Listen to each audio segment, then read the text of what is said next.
À Montego Bay, les tambours Nyabingi battent courte, c'est que la foule rasta gonfle la place et un détail frappe. Des milliers de voix convergent vers un nom, tandis que les slogans répètent qu'il s'agit de bien plus qu'un homme. Pourquoi ce moment, sur cette place chargée d'histoire, magnétise-t-il autant d'attentes autour d'Ibrahim Traoré, tout en prétendant dépasser sa personne? L'onde née ici cherche l'Afrique et interroge la diaspora. Le rassemblement de Montego Bay n'est pas un simple geste symbolique, c'est un test pour l'unité noire mondiale. Derrière les chants, la promesse se dessine clairement, transformer l'émotion collective en mouvement concret.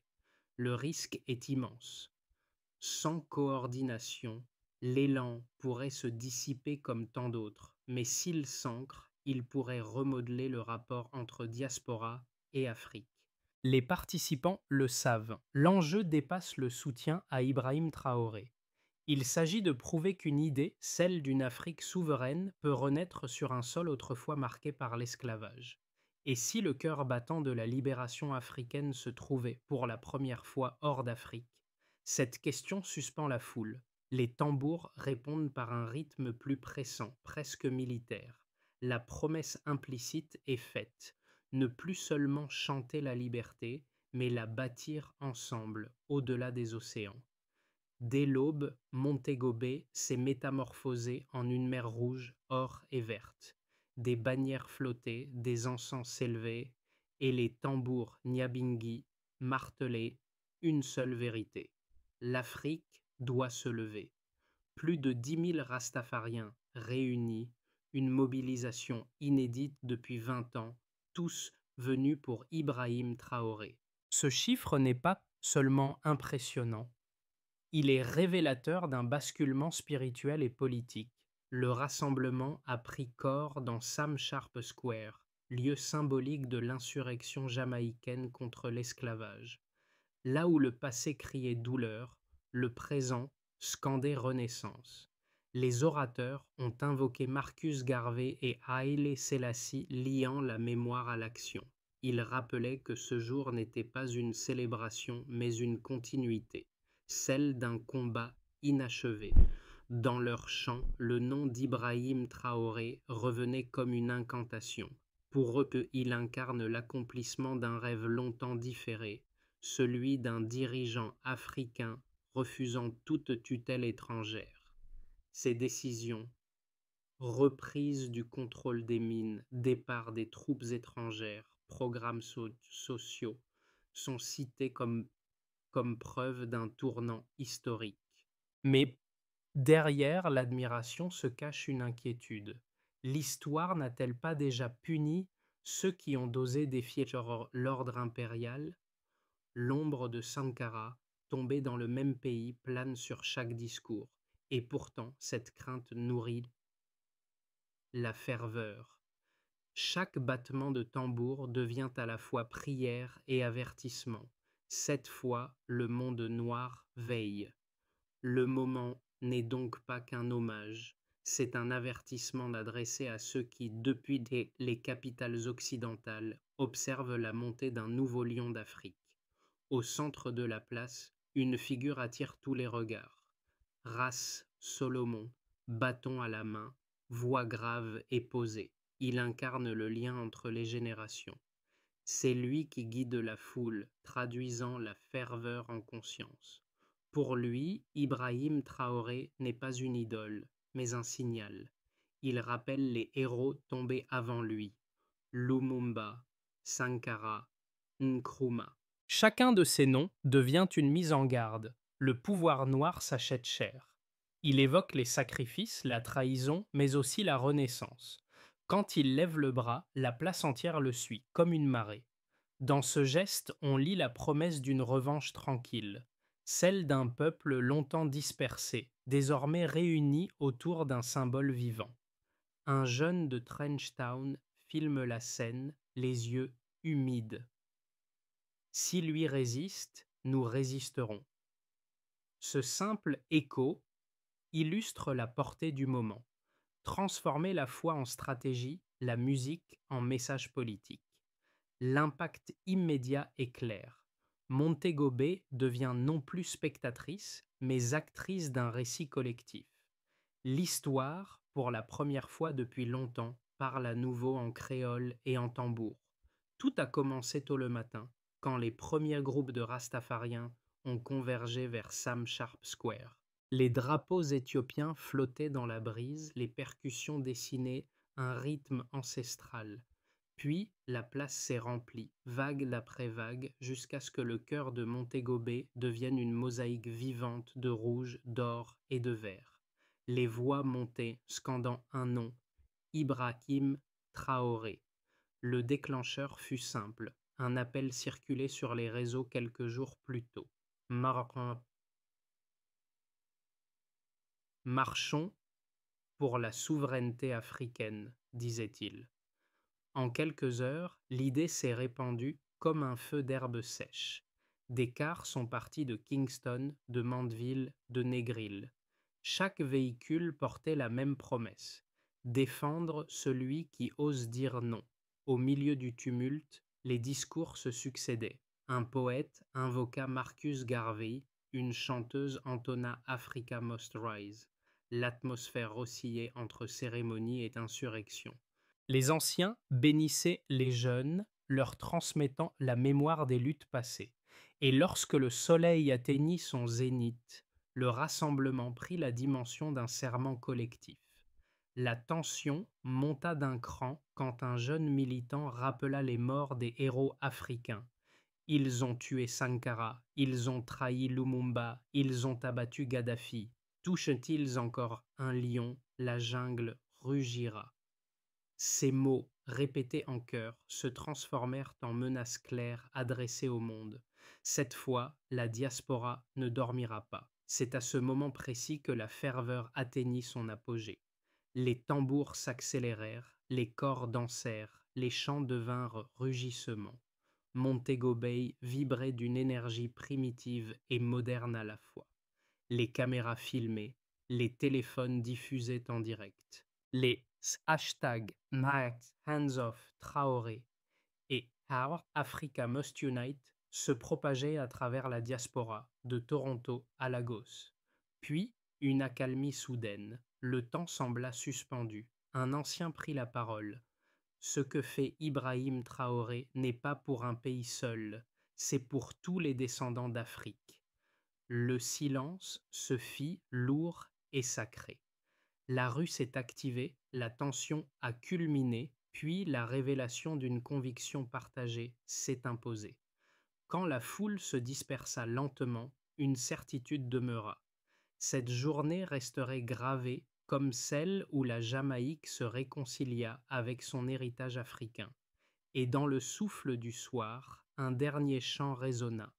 Africa must stand, Africa must unite. À mesure que les heures passaient, les discours prenaient un ton plus structuré, presque analytique. Les organisateurs avaient compilé des données pour prouver que ce soulèvement culturel s'inscrivait dans une tendance plus large. En 6 mois, les recherches mondiales liées à Ibrahim Traoré ont augmenté de 470%. Une croissance fulgurante qui traduit un appétit collectif pour une nouvelle figure de résistance africaine. Derrière le chiffre, un constat. La demande d'autonomie n'est plus marginale, elle devient mainstream. Selon des enquêtes menées dans 3 universités caribéennes, 63% des jeunes Jamaïcains considèrent désormais l'Afrique comme une source d'inspiration politique, contre 22% il y a 10 ans. Ce basculement générationnel éclaire la scène. La jeunesse ne veut plus seulement hériter d'une mémoire mais d'un projet. Ibrahim Traoré devient ainsi une figure miroir, un catalyseur d'identité retrouvée. Sur les réseaux, la vidéo principale de la marche a atteint 2 millions de vues en 48 heures. C'est la diffusion la plus rapide pour une manifestation panafricaine depuis 2019. Les spécialistes de communication y voient une mutation. La mobilisation ne passe plus par les partis, mais par les algorithmes. Le symbole voyage plus vite que les drapeaux. Chaque statistique commentée par les orateurs servait de tremplin à une réflexion collective. L'émancipation n'a plus besoin d'approbation extérieure. Les chiffres ici ne mesurent pas la puissance matérielle, mais l'intensité d'une conscience. D'un intérêt dispersé pour l'Afrique, on passe à une identification organique.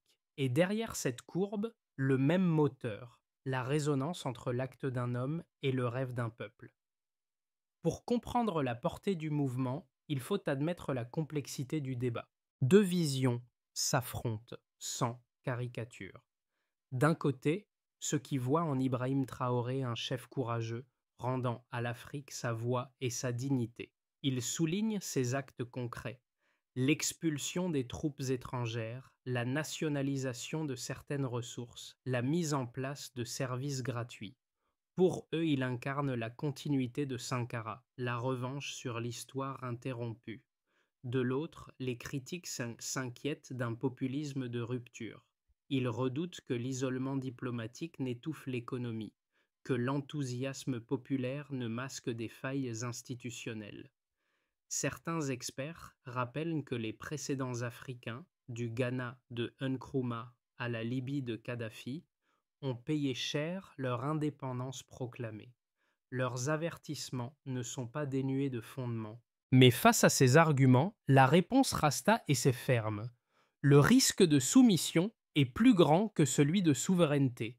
Les partisans de Montego Bay ne nient pas les difficultés. Ils les transforment en raison d'agir. À leurs yeux, chaque revers historique justifie d'autant plus la résistance actuelle. On admet la validité de la peur tout en refusant qu'elle devienne loi. Oui, le chemin choisi par Ibrahim Traoré est périlleux. Oui, le monde réagira. Mais non, la Jamaïque et la diaspora ne reculeront pas. Elles savent que l'émancipation ne se négocie pas. Elle se conquiert.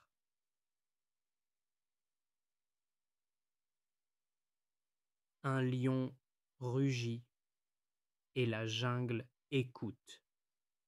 Cette phrase devint l'un des slogans les plus repris de la journée. Elle résume le tournant. À mi-parcours, la ferveur se transforme en stratégie. Ce n'est plus seulement une célébration, c'est une coordination. Les groupes Rasta annoncent la création d'un réseau panafricain caribéen. Marches synchronisées, campagnes numériques, programmes éducatifs. Le projet sort du mythe pour entrer dans la méthode. Et au centre de cette dynamique, Ibrahim Traoré reste la boussole, non pas comme sauveur, mais comme repère de cohérence. Les visages changent, des jeunes prennent la parole, des femmes mènent les chants, la parole se diversifie, le mouvement s'élargit. À ce moment précis, Montego Bay cesse d'être un événement isolé, elle devient un prototype de résistance transnationale. Si le lion rugit, ce n'est pas pour lui seul, mais pour réveiller la forêt. Les jours qui suivirent le rassemblement révélèrent toute l'ampleur du séisme. Ce qui s'était joué à Montego Bay n'était pas qu'une ferveur de rue, mais une recomposition silencieuse des alliances culturelles et politiques du monde noir. Quatre sphères en portant la trace directe. Au Burkina Faso, la presse officielle salua la solidarité jamaïcaine comme un acte historique de reconnaissance diasporique. Ibrahim Traoré mentionna le mouvement dans une allocution, évoquant la résonance du tambour jamaïcain dans le cœur africain. Cette validation transforma l'événement en précédent diplomatique, un dialogue sud-sud entre peuples sans médiation occidentale. À Toronto, Londres et Paris, des collectifs afrodescendants reprirent l'initiative. Des marches symboliques furent organisées, des fonds levés pour soutenir des programmes éducatifs au Sahel. En moins de 10 jours, plus de 200 000 partages sur les réseaux témoignaient d'une contagion émotionnelle. L'idée de diaspora active prenait cher. Dans les Caraïbes, la manifestation raviva le débat sur la souveraineté économique. Des éditoriaux jamaïcains et trinidadiens appelèrent à repenser les accords commerciaux jugés néocoloniaux. Les universités intégrèrent un module sur le panafricanisme contemporain. la pensée d'Ibrahim Traoré pénétrait les amphithéâtres. Musiciens, poètes et artistes visuels se saisirent du thème.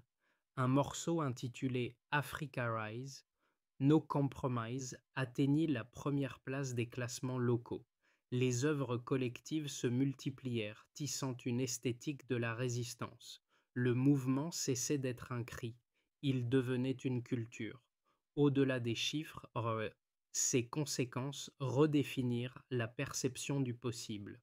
Ce qui n'était qu'un cri de ralliement devint un modèle d'action.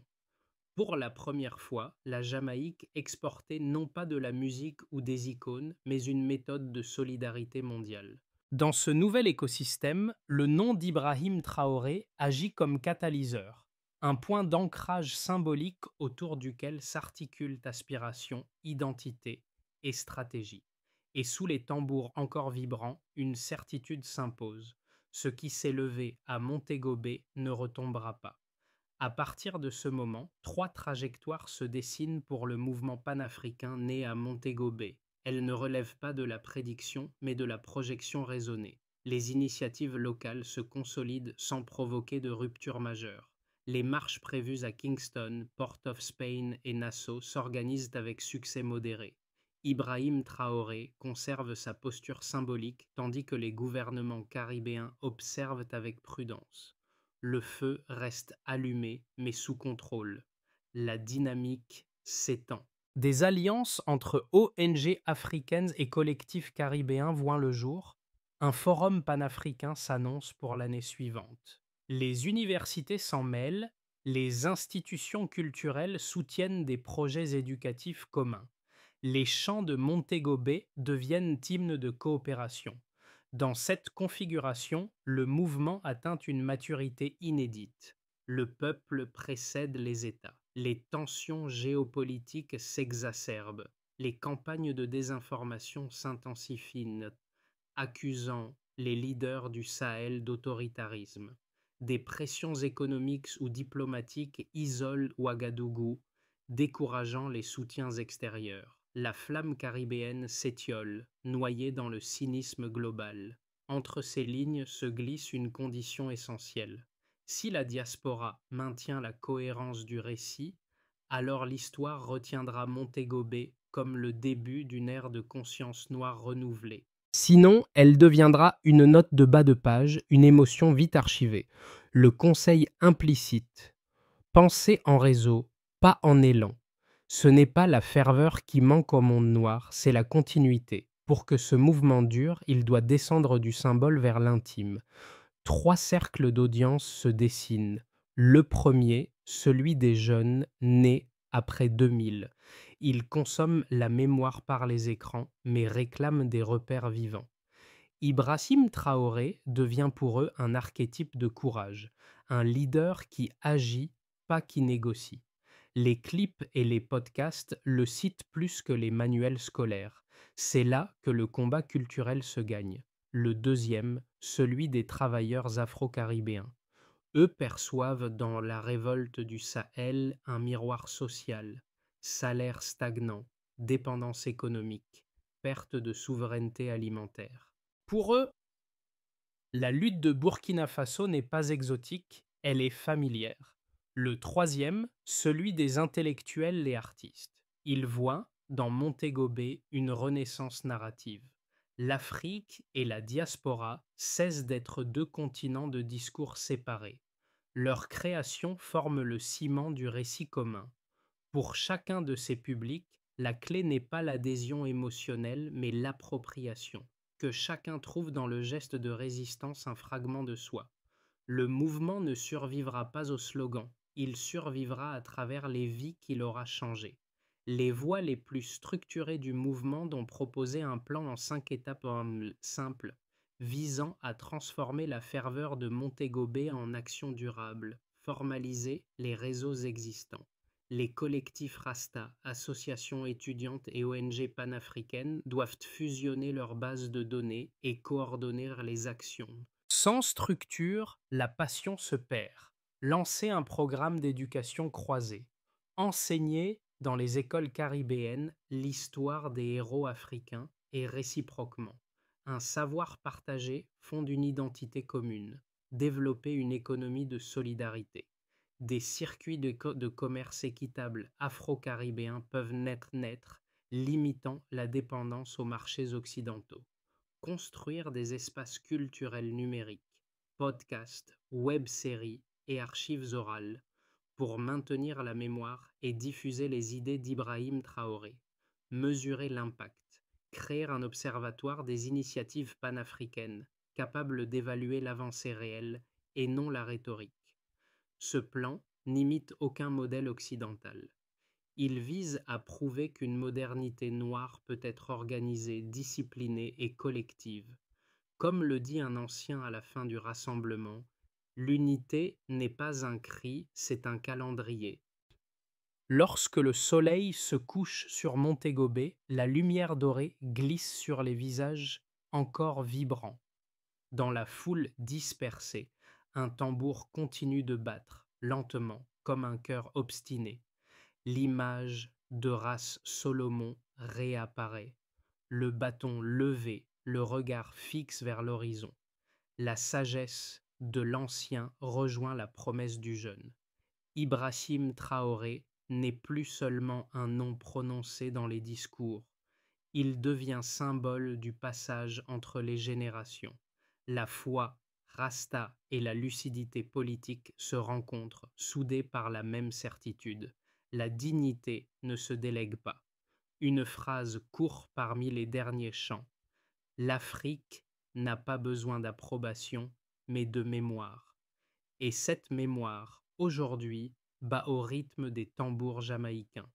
Au terme du rassemblement, le silence se fait presque sacré. Puis une dernière voix s'élève. Nous ne sommes pas seuls et nous ne le serons plus jamais. Ce n'est pas un cri, c'est une invitation. L'esprit de Montego Bay devient un signal adressé à chaque membre de la diaspora. Participer, partager, raconter. Les organisateurs n'appellent ni à la colère ni à la rupture, mais à la continuité. Que chacun, là où il vit, trouve un moyen d'amplifier ce rythme, une chanson, un article, une conversation. L'unité ne naîtra pas d'un manifeste, mais d'une somme d'actes simples. Ibrahim Traoré, mentionné une dernière fois, reste la métaphore d'un réveil collectif. Et la question finale, douce mais ouverte, demeure suspendue. Jusqu'où irons-nous ensemble pour que l'Afrique enfin se tienne debout ?